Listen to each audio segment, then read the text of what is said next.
Switzerland has a long-standing gun culture, stemming from a tradition which allows veterans to keep their rifles after military service.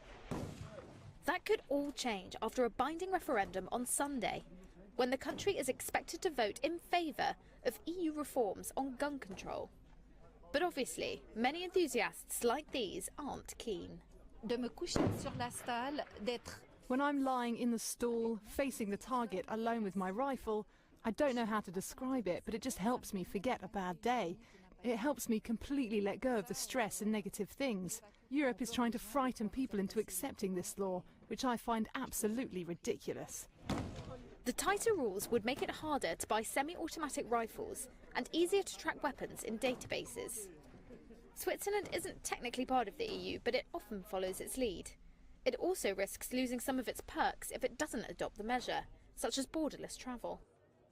The Swiss government is in favour of the regulation, but these members of one of the country's 2,600 shooting clubs see it as a sign of the growing long arm of Brussels. Switzerland is not part of the European Union, but the pressure exercised by it on Switzerland is getting stronger.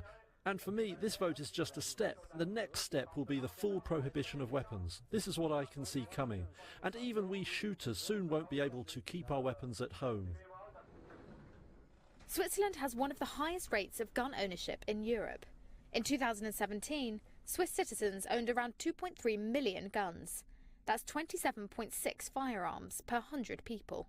Despite the popularity, polls suggest 2 out of 3 voters back the reform, which the EU introduced in 2017 after militant attacks in Paris and elsewhere. For these shooting enthusiasts, however, the measure would erode an important part of Swiss identity.